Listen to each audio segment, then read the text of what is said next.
Hi everyone, welcome to Leisrealtalk. All right, it's another week. I hope everyone's start of the week has been good. Yes, so far so good. Excellent. Well, in the past 2 years, I've made a number of programs on Tesla and its Chinese competitor BYD. We know Tesla's stock has dropped 40% year to date, while BYD's stock hit an all-time high today. On claims that the company has developed a 5-minute charging technology. Business Insider calls it the stock of the day. I'm actually so surprised that Western financial institutions or media outlets have fallen for BYD's claim of such a charging technology. If they did just a little bit homework, they should be as concerned as I am about BYD's future. First of all, its charging technology is hyped up, and the company has serious supply chain and financial problems. In fact, I think BYD is becoming China's next Evergrande, risking it all with a high debt, high turnover, and high leverage growth model. So let me break it down for you. I'll address the four risks that I think that I think BYD is hiding from its investors. Let's get started. On March 4th, BYD completed an H-share financing of um, almost 5.6 billion US dollars and 43.5 billion Hong Kong dollars through a lightning fast placement, setting a new global record for equity refinancing in the auto industry. The market reacted sharply. The offering was oversubscribed multiple times, meaning investor demand exceeded the number of shares available. Many sovereign wealth funds, strategic investors from the Middle East, and other financial institutions participated. And BYD said that the funds would be used for its overseas expansion and R&D. However, some people are concerned that BYD's expansion model, uh, through lowering costs, basically it's lowering costs through large-scale production and repaying debts via increased sales and reinvestment. This expansion model closely resembles the notorious Chinese real estate developer Evergrande's past strategy, and that BYD could face a liquidity crisis similar to Evergrande. Although BYD as a manufacturing company differs from BYD in terms of industry prospects, profitability, um, and asset liquidation and technology, several hidden risks can bring BYD a systemic crisis. And here are the four risks. The first is lack of technological innovation. The second is its hidden debts. And the third is the fragile supply chain. Last but not least is the overdependence on government subsidies. Okay, so first thing first, let's talk about its lack of technological innovation. BYD is known in China as the cost king for launching price wars to, to, to, to drive out competitors. However, in the EV industry, um, the, there's a trend, right? It has been, the EV industry in China has shifted from a price war to a technological war. Or maybe that's the trend in general. I don't think it's just a trend in China, but that's the trend. As innovation has become the decisive factor for competitiveness and survival, consumer demand for smart driving technology and longer battery life. Those two demands are growing rapidly. In 2024, 90% of consumers expressed willingness to pay extra for advanced intelligent driving systems. Um, and many anticipate batteries with 1,000 kilometers range. However, BYD lags significantly in both areas. First, it lags behind in smart driving. BYD's intelligent driving system is called D-Pilot, or in Chinese, 天眼. It has received poor user feedback, citing low precision and limited coverage. So compared to Tesla's full self-driving FSD and Xiaopeng's all-scenario navigating system, what's called XNGP, BYD's technology is noticeably behind. And according to Chinese media, in 2024, BYD's penetration rates for highway NOA, which is navigation on autopilot, and then urban NOA were just 1% and 0.5%, respectively, far below its competitors. So Li Auto dominated with 31.5% market share, while Huawei's AI Ato, 问界 in Chinese, and NIO followed with 24.5 and 13.6% respectively. So the Chinese author who wrote the piece said that BYD has a long way to catch up. Its battery technology disadvantage is also noticeable. So BYD's LFP blade battery is known for its low cost, offering a range of 700 kilometers. However, it falls short in energy density compared to CATL's Qilin battery and is no match for Toyota's solid-state battery, set for mass production in 2027, which promises a 1,200-kilometer range with just 10 minutes of charging.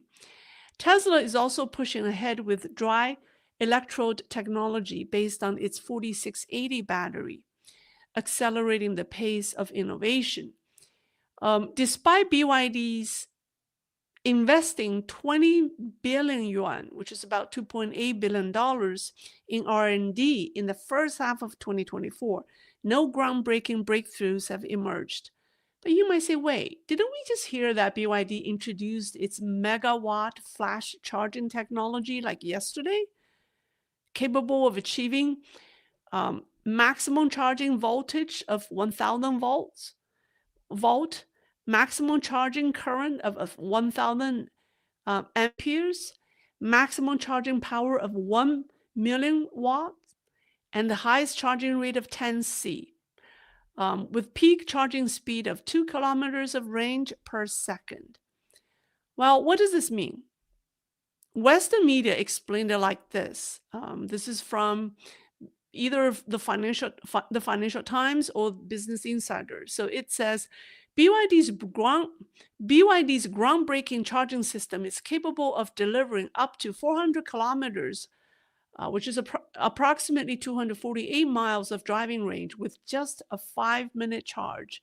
This advancement positions BYD's charging capabilities ahead of competitors like Tesla and Mercedes. The company plans to install around 4,000 of these ultra-fast charging stations across China. However, Chinese netizens and experts point out that such high power levels may be too much for the electrical grid to handle. And even before that, the charging cables themselves may struggle with the load. And they say that BYD will need to equip all charging stations with cooling solutions for heat dissipation. People say it's not groundbreaking innovation and not something worth bragging about. High-power charging is simple physics. You either increase the current or the voltage. However, the real challenge is whether the battery can withstand the type of power, right? And then from the power grid perspective, this charging capacity is too large. A single car charging at this rate may be manageable, but if multiple vehicles charging simultaneously, people say the system will likely struggle to keep up. So it looks more like a media hype to drive up the stock prices, while Tesla stock is suffering because the Chinese netizens are overwhelmingly saying this is not anything new. It's just, yeah, you can have one car doing this, but You can roll. There's no way you can roll this out to 4,000 stations. So if BYD fails to overcome its technological shortcomings, its market position will face a dual squeeze. Because mid to low end models, like its Qing Plus and Seagull models, may lose appeal due to outdated technology. They will be overtaken by Chinese competitors like Cherry and others. And its high-end models, like Yangwang series, will struggle to compete with Tesla or even NIO. So I want to share with you, actually, a Chinese did a comparison between BYD and Tesla. Let me, no, wait a minute. This, where did that go? Huh? Oh, here we go. Yeah. So this is this is the alleged megawatt flash charging technology from BYD. And so here's the comparison. Yeah. And basically, if you look at this, BYD is a high volume, low cost manufacturing player, while Tesla is a high tech, high profit industry leader. BYD excels in vertical integration, producing its own batteries, motors, and electronic control systems, which gives it strong cost control. It leverages the economies of scale to reduce costs, primarily targeting the mid to low end market. In contrast, Tesla focuses on technological innovation and brand premium pricing. It leads in intelligent driving technology and software ecosystems. The software-based model is a major advantage over BYD, which still relies primarily on hardware sales.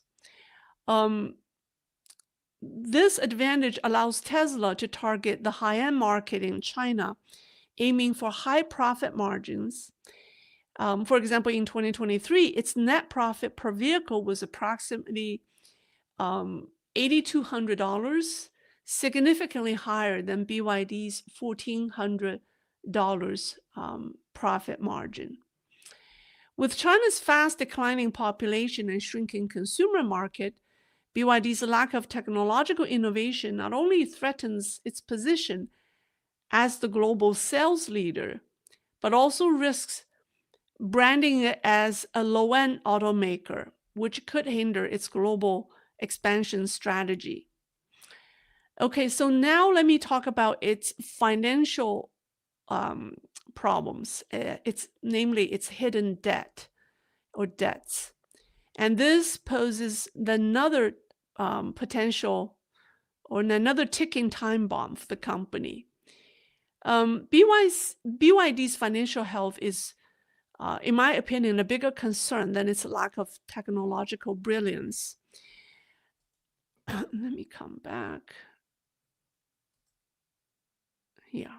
I have asked Chris to subtitle 2 videos for you, and I can't wait to play them. Actually, I should play one. I should play one now. Here we go. Wait a minute. Slow down. This guy gets very excited. Okay, so here you have a Chinese. Let me play this clip first. You have a Chinese mechanic, someone who works in a mechanics who works in not a body shop, what I'm saying, in a repair shop or in a dealership. So he's giving a quick talk.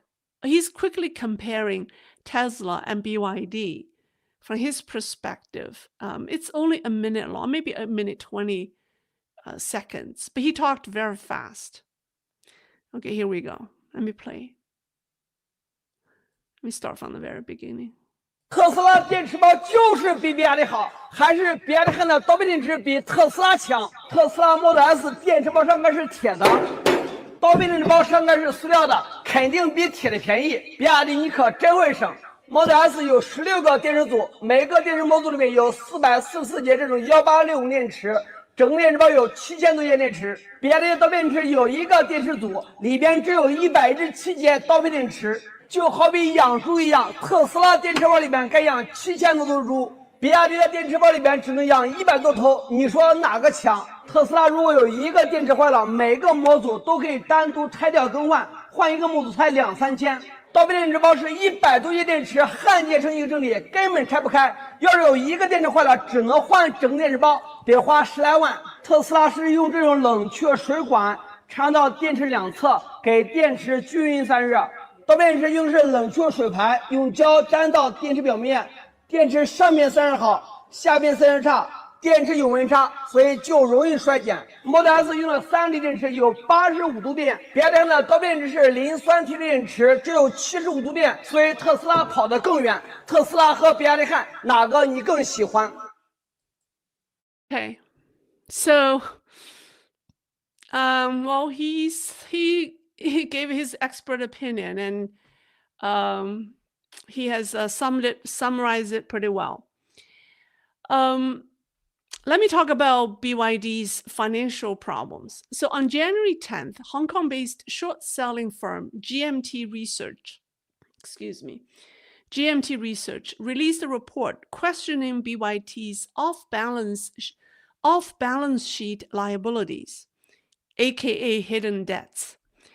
So according to the report, if overdue accounts receivable from sales or loans are added back, the payable over 90 days are treated as debt, then BYD's net debt as of June 2024 was 323 billion yuan, which is $44.7 billion, far exceeding its official figure of 27.7 billion yuan or $3.8 billion.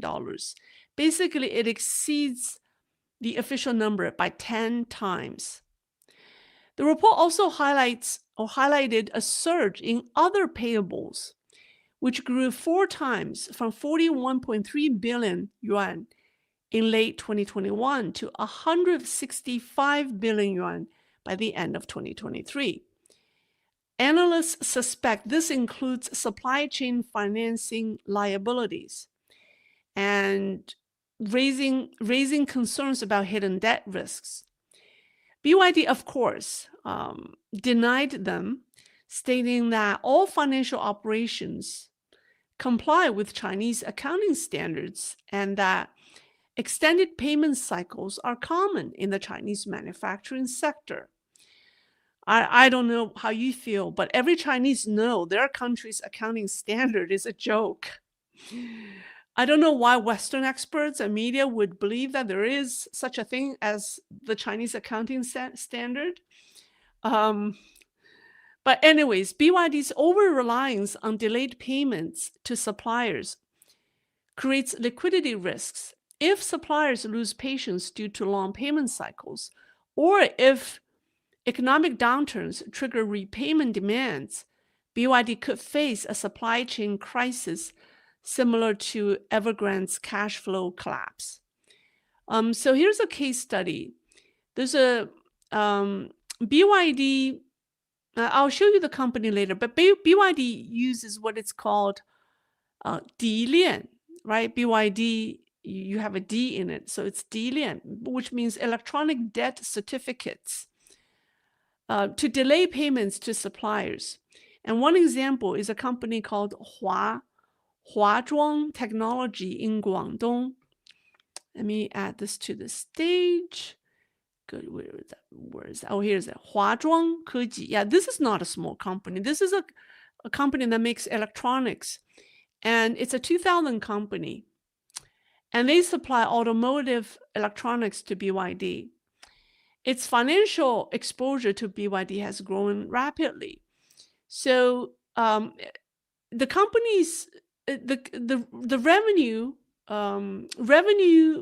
that made from BYD accounted for a little under 25% of this company's total revenue in 2023. However, as of June 2023, its accounts receivable total grew to 264 million yuan, with 42% of it came from BYD. So this 42% accounts receivable from BYD far exceeded the 25% revenue proportion from BYD. Right? So that means the bulk of this company's receivable is from BYD, or most of the revenues that it had earned from BYD was received in the form of or remained on the company's book as receivable. So this suggests that BYD is using supplier credit as an alternative to traditional loans, a strategy that carries high financial risk if confidence erodes or the overall economic condition worsens. So BYD has extended supplier payment cycles to an average of 275 days, effectively converting interest-bearing debt into interest-free supplier credit. Additionally, BYD uses asset-backed securities, or ABS, to shift debt off balance sheet. So it has formed a 400 billion yuan shadow financing pool as of May 2023. Now, by comparison, Tesla's supplier payment cycle was about 90 days. This was according to Tesla VP at the time, Tao Ling, who confirmed this on Weibo in November 2023. She also revealed that over 95% of the components for Tesla's Shanghai Gigafactory were sourced from local Chinese suppliers. So here you have Tesla's payment cycle, 90 days, versus BYD's 275 days. Now, people also compare BYD's accounts receivable turnover from its accounts payable turnover. So BYD's receivable turnover is 38 days, which is about a month. But its accounts payable turnover is 195 days. That's 6.5 months. BYD collects AR in about a month, but pays its suppliers or anyone, right, doing business with them in 6.5 months. While this boosts short-term liquidity, it also creates potential instability. If suppliers demand early payments, BYD could face a severe cash crunch. It means, we delay payment to that extent. That means that either this company can dominate the market and forces all suppliers to follow its rule, or the company has a severe cash problem. It does not have the cash to pay its suppliers on time. I think that's the problem.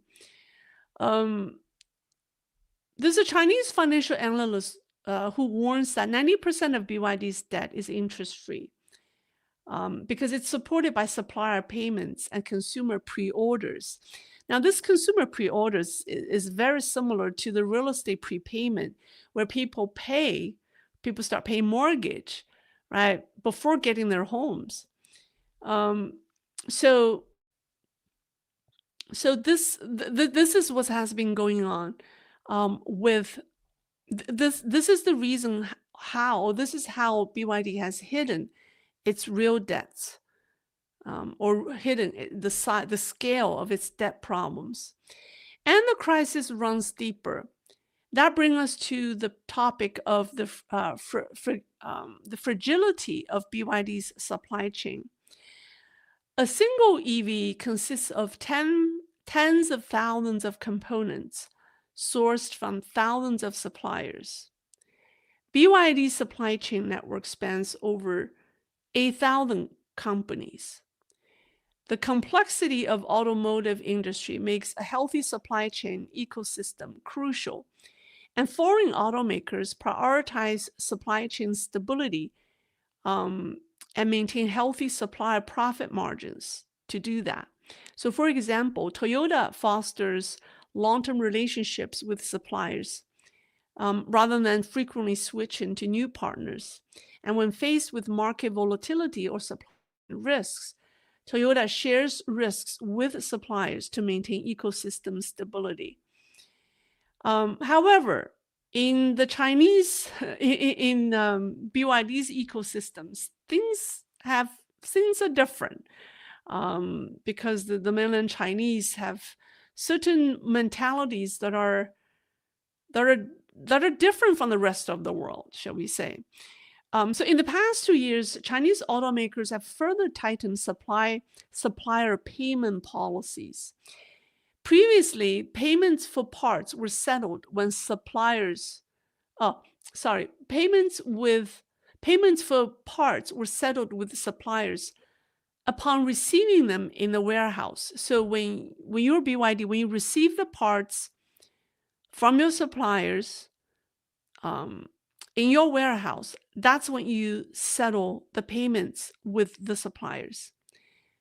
I mean, that's before the accounts payable time kick in, right? Because you have to kind of settle the amount and then wait for the other side to send you an invoice, and then it becomes payable. So that's when they settle the amount. But now automakers pay only after finishing using the inventory. So as long as they haven't depleted their inventory, they're not going to pay the suppliers. And so this delayed payment has transferred storage and inventory costs, from the automakers to suppliers. Worse yet, to maintain market dominance, BYD has repeatedly lowered vehicle prices, right? It's called the cost king. And this has put pressure on its suppliers to absorb cost reductions. As a result, BYD's demands for deeper price cuts have severely squeezed supplier profits. It's rumored that BYD chairman Wang Chuanfu once said, other people's profits are BYD's costs. If he indeed said that, I think that's, I don't know. I'm speechless. I have no comment. So BYD's aggressive cost-cutting measures and squeezing supplier margins are destabilizing this ecosystem. And in November 2024, BYD requested a 10% price reduction from its suppliers for 2025. This sparked industry-wide controversy because in 2023, the average profit margin of China's top 100 auto parts suppliers was just 7.2%. This was the top 100 auto parts suppliers, was only 7.2%. And now you're asking people to cut it by 10%. So one supplier publicly protested, arguing that this would drive the industry into a race to the bottom and urged BYD to abandon its exploitative pricing model in favor of sustainable supply chain development. Although BYD responded by saying that price reduction was optional and negotiable, in reality, smaller suppliers have little bargaining room. So to reduce cost, some suppliers cut corners, which has led to quality defects and ultimately affecting vehicle performance and safety. And this aggressive cost cutting not only damages supply relationships, but also increases the risk of supply chain disruption due to financial strain. If suppliers collapse financially, it could lead to quality issues and component shortages, directly impacting BYD's production and deliveries. So let me play you a video showing, where did that go? Here we go. Yeah, this is the second part of the video. It shows a man who bought a BYD car, and he's only had the car for 40 days, and he's talking about his experience with the car. And here we go. 衷心的给要买比亚迪的小伙伴们一句忠告：别买了，比亚迪现在已经修不过来了。其实倒不是什么降价呀、背刺啊，这些都无所谓。我买车还不到40天呢，新款支架出来了，这个我都没在乎过，无所谓，因为我们买的就是个消耗品。我之前开的是丰田，12年20万公里，我没去过一次修配厂，除了保养。这个开了40天，我现在这个开到第3天的时候，倒车镜回不去了。现在这个起着火以后冒黑烟考虑到冬天，无所谓了，打着火以后冒黑烟，呜的黑烟也无所谓了。现在除了这块这个后雨刷，除了这块不喷水，现在到处是喷水，到处都是玻璃水，全是玻璃水。哎呦我的天哪！最重要的是，我来这个售后了，来维修，问我有没有预约，我说没有预约，我说这个非常抱歉，我说那我就那个预约一下，预约明天看可以吗？那你想多了，这个月底之前你应该是约不上。我说那你干脆就说我没保得了呗，不用修了。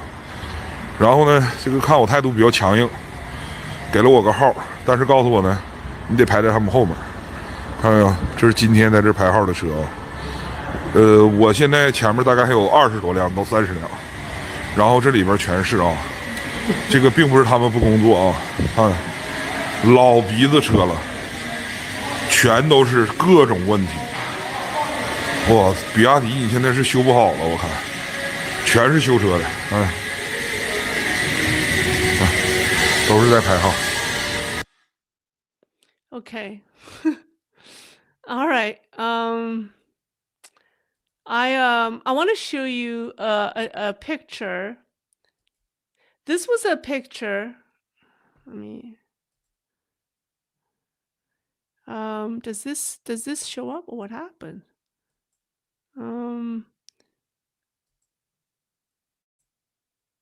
Yeah. Here's a picture. This was a video showing a clash, a BYD clash with a truck, and the car fell into. I mean, basically, it became a pile of auto parts. It's not a car anymore. I mean, it basically become. I mean, it's the parts were scattered all over. It's not a car anymore. It just became a pile of components. So the car is. I just shows you what a BYD car is. I mean, anyways, yeah, I probably couldn't play this video. Chris warned me that it could be banned by YouTube because it's pretty brutal showing the showing that. But anyways, as market competition intensifies, BYD's supply chain sustainability is increasingly at risk. If the situation worsens, external factors such as raw material price hikes or internal issues such as declining sales or overall economic downturns could trigger a domino effect. Production disruptions, reputational damage as a result of poor quality, inventory excess or shortage, and also increased financial pressure. I think to some extent this is already happening because I've seen online posts in which Chinese private business or business owners complain publicly about the large receivables they have from BYD. So that's scary if you really think about it. So that brings us to the last subject, which is BYC's overdependency on government policy. Now, government incentives have been a key driver behind China's EV market growth. Right? In recent years, the Chinese government has introduced numerous policies, including purchase subsidies, exemption from vehicle purchase taxes, free license plates. These measures have greatly stimulated demand. From 2020 to 2022, Chinese government provided national subsidies of up to 18,000 yuan per vehicle, and helping EV market penetration grew from 5.8% to 27.6%. And in 2024, the trade-in program provided subsidies of up to 20,000 yuan per vehicle for consumers replacing old cars with EVs. And there are also programs in rural China where the company provided government vouchers and free charging station installations. And the local subsidies ranged from 3,000 to 5,000 yuan per vehicle. As a result, rural bus sales grew 40.8% year over year, with EV accounting for 35%. And also from 24 to 25, China's EV purchase tax exemption up to 30,000 yuan per vehicle has saved consumers hundreds of billions of yuan. This indirectly boosted BYD's sales.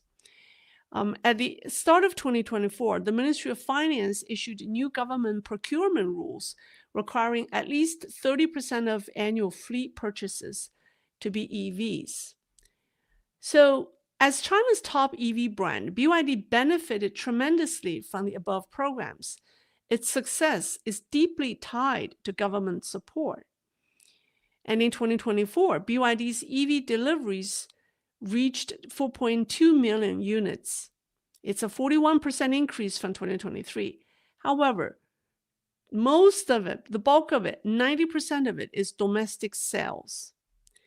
So BYD essentially still relies on the Chinese market as its bread and butter. However, policy-driven, unlike Tesla's international market penetration is much higher than BYD. So this spells a problem for BYD, right? This policy-driven demand creates a risk because once subsidies decline or expire, EV sales could plummet. But BYD cannot afford to see its sales decline. Like Evergrande, China's real estate industry, its business model is built upon the assumption of an ever-expanding market. But we know it's not happening in China, right? The Chinese government, both central and local governments, are running out of money. And most importantly, Chinese population is fast shrinking, and the economy is declining. And it's said that CCP subsidies are decreasing by 20% annually. So transitioning from policy dependence to value creation is now an urgent necessity for BYD. But given its lack of technological advantage, BYD's only value to offer is cutting price. But we know that's suicidal. That explains why BYD is adamant about cutting price with its suppliers. But that's suicidal. If BYD fails to reduce its reliance on government incentives, its technology gaps with the competitors,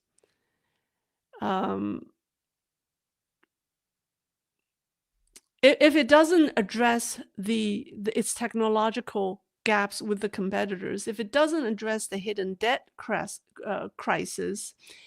and the supply chain vulnerabilities, and if these four risks erupt, if the problems as a result of these four risks erupt simultaneously, the company will be crippled. Just like Evergrande isn't able to redeem itself from the debt problem, some believe that BYD has already grown too big, becoming too ambitious, and has cut prices too low, and the quality of its products it has already tanked. It's beyond redemption. So that's why some people believe that China's EV maker, the Chinese EV maker, is likely to follow the same path as Evergrande. Recently, the collapse of the joint auto venture by Baidu and Geely or Geely, Jiyue, right? Jiyue Auto is just the beginning, right? The company lost 10 billion yuan and has 7 billion unaccounted funds on its book. And this joint venture sold only 13,000 cars, and the CFO has allegedly fled to Singapore, taking the financial book with him. So, and people say this is just the beginning, and this is a company by Baidu. I mean, Baidu is a major Chinese tech giant, one of the largest Chinese tech giants. So yeah, so the company basically 7 billion, 1 billion US dollars is missing, unaccounted for. And people say this is just the beginning. We'll see more and more of this happening. Okay, that's all. That's all for today. Let's see what people have for me. I haven't done numbers for a long time. I should do more these financial talks. Yeah, this is actually timed pretty well. Oh, I want to address my flower.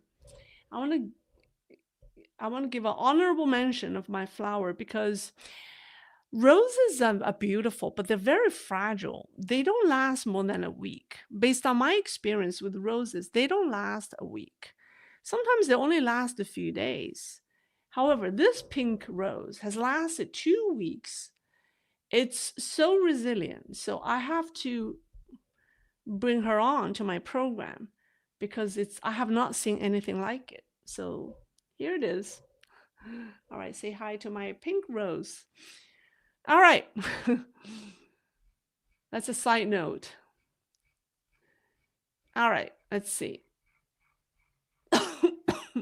Sorry. Oh, I see a super sticker. Oh, here's a super sticker from Pluristratus. Okay. I have heard that EV sales in China have hit a ceiling saturation and now they must export to continue growing. Exactly. Because with the kind of population decline, there's no way BYD can sell 4.2 million cars in 2025. And but if the company does not, let's say if its sales remains flat, the company is going to have a hard time staying profitable. It's going to lose a lot of money because of the investments, right? Because of the investment it has put in to build these factories around the world. So if it's domestic, because 90% of its sales is domestic, and we know domestic sales will tank. And if it doesn't increase its international sales while spending all the money to build the factories, the company will have a hard. And then while the CCP would start to withdraw its support, the company is not going to stay afloat. It's going to lose money. So that's why its strategy is to cut cost and to cut suppliers' cost. It's trying to squeeze every penny out of its suppliers, like the founder said. Their profit is our cost. But then by doing that, they could just destroy their ecosystem, their supply chain completely. So it's a very dangerous. I think in the CCP culture, you're always trying to take the CCP does not understand win-win situation. I mean, they don't understand win-win. Their win-win, their definition of win-win is they win twice, right? Somebody has actually said this. They formally define win-win for China is China win twice. But when you do that, you're actually just destroying the entire ecosystem of the industry, and no one will be able to survive. So I think other countries should really be cautious to bring BYD into their country because they could be destructive. Um, all right. So yeah, you're right. So you're right. I don't think that they're able to sell 4.2. I mean, even with the current 4.2 million sales, I think a significant of that is is is fake. You know. So how do you define a sale? So anyway, I'm not going there, but let's just move on to the next question.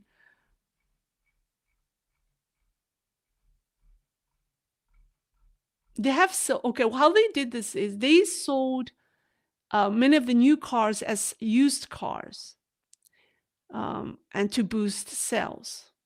So they can't sell so many new cars. So what they do is they sell the new cars to dealers as at a wholesale price, and then these dealers will sell them as used cars, even though they're brand new cars.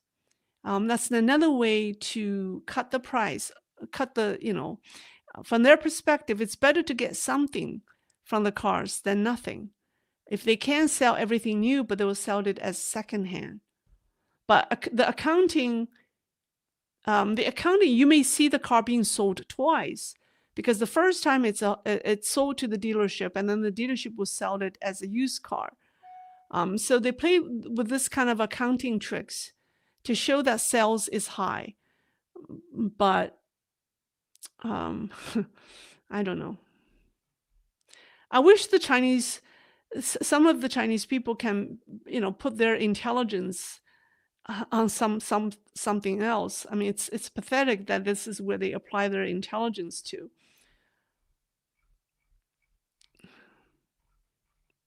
Okay, all right, let's move on.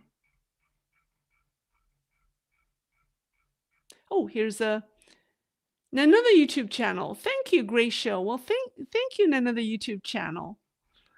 All right. Pluristratus. What are the BYD sales like in the US? Tariff wars will kill sales in both directions. I don't think they're allowed here, right? Because I've seen two Americans complain that you can buy Tesla in China, but you can't buy BYD in the US. So I assume that you cannot buy a BYD in the US now, yet. And I don't think they will be allowed. They shouldn't be allowed to be sold here. I mean, look at the quality. Why would you want to drive a BYD car? I don't think so. I have never seen a BYD car here.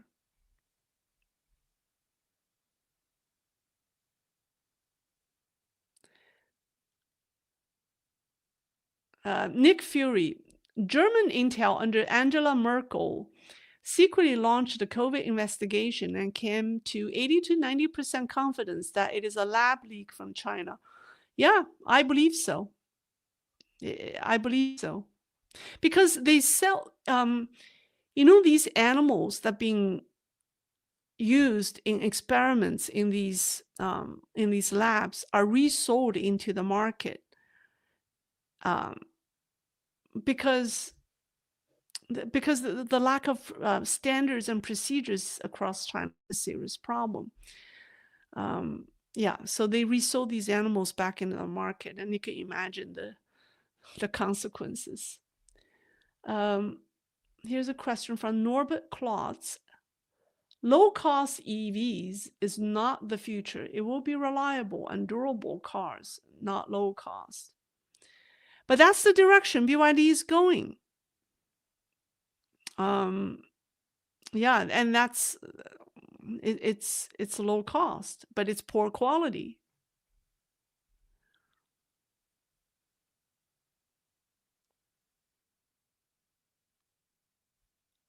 And another YouTube channel, I brought Model S in 2020 with FSD, but I have also read Crossing the Chasm and knew I was buying bleeding edge.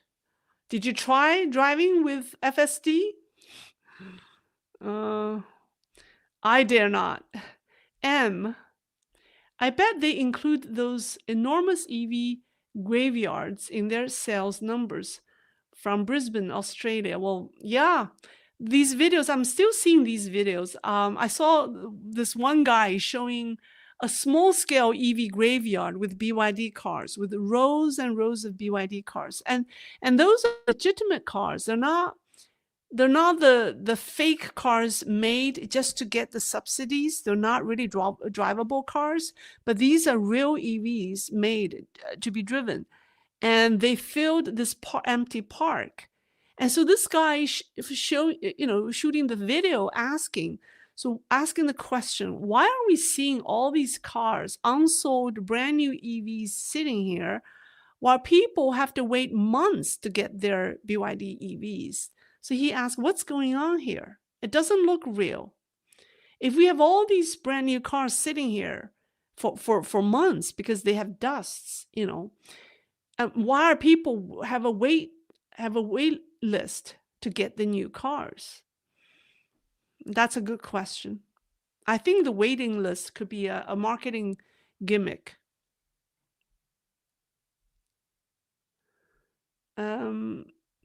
Someone is Wheezy Squeezy Box. Toyota came out with an EV for $13,000 allegedly. Haven't watched that video yet. Well, yeah, if Toyota can make EV at $13,000, then there's no BYD. Everyone will buy a Toyota, not a BYD. So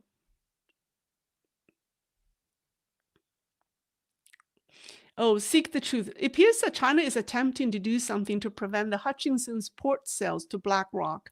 I don't think they can stop it. They're not Chinese ports. Your thoughts? Theoretically, you're correct, but practically, I think there's a chance because the CCP can play dirty, can play ugly.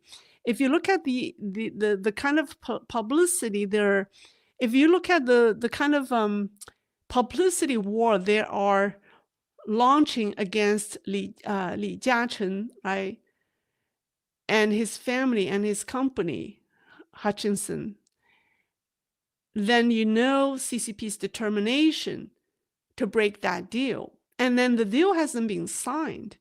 The deal is only, I think they're doing due diligence before, for the time being until what, August?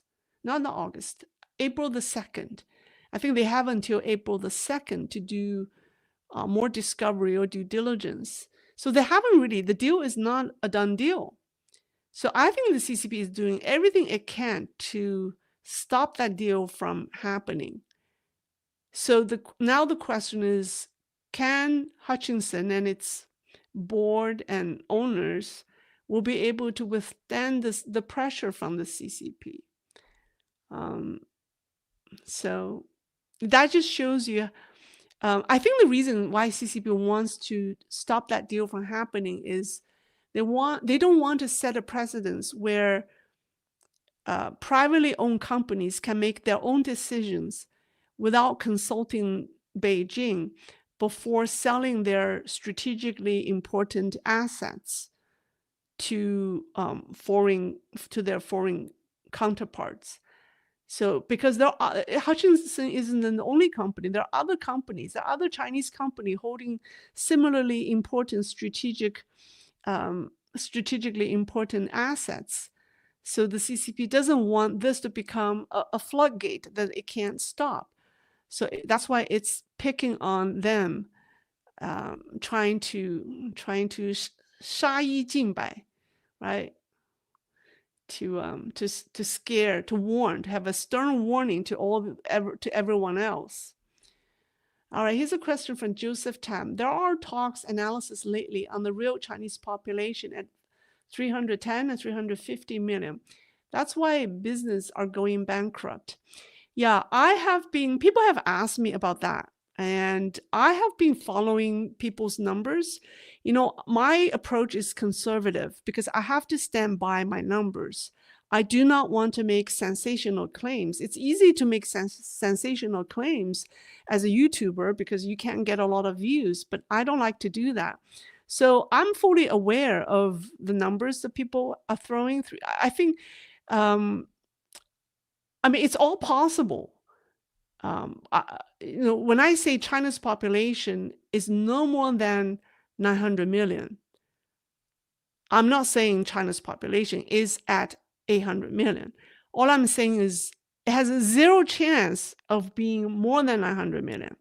It is below 900 million. That um, I can I can stand by my number. But what is it? I have never addressed that. Is it 400 million, 500 million, 300 million? You could claim whatever it is, but you need to be able to defend your numbers. And I'm still looking for ways to defend that. And I will probably do a program on that.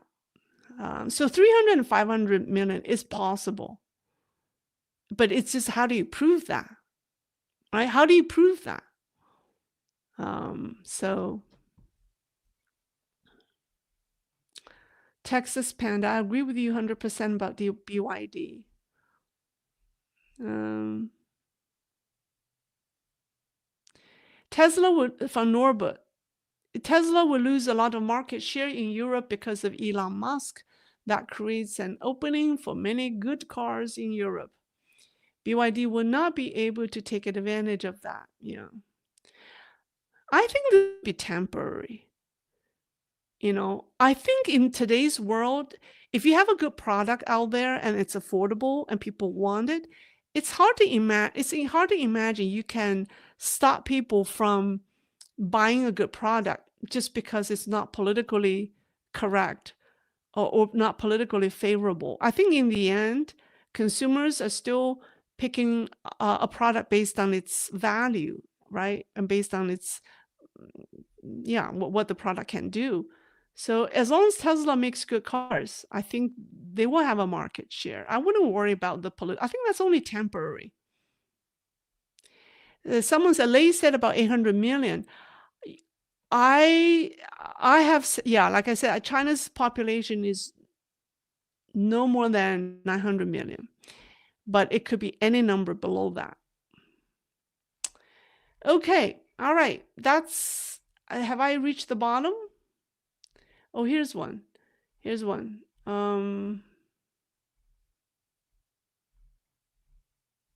Here's a question forwarded by Chris from Patrick T. Lei, in another podcast, you said you had ideas about who would take over China if the CCP falls. Could you elaborate? Well, I did a number of programs on the next possible CCP leaders. Did you watch that? I did one program. I think it was 2 to 3 weeks ago. Chris, can you post the link in the description? The one I talked about, Hu Chunhua. Yeah, so I think you probably would be interested in seeing that program.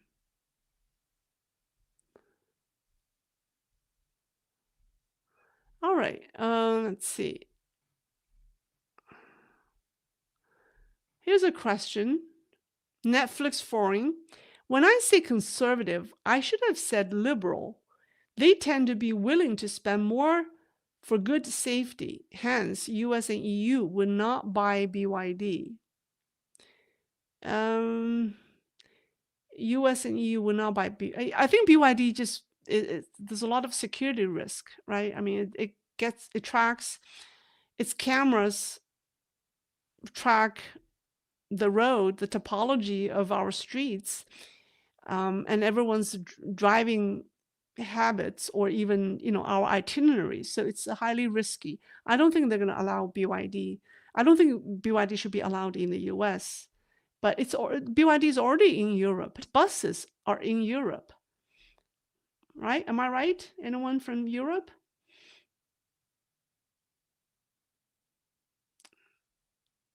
Netflix. I just meant Americans and Europeans really want safe cars. You're right. Yeah.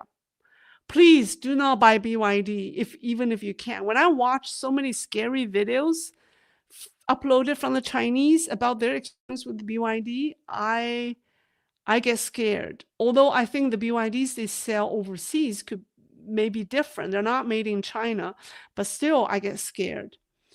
All right. Somebody asked me, would you trust BYD in the US? No. No. We have BYD in Europe. Yeah, I know it's already in Europe. It's in South America, it's in Europe, but not in North America.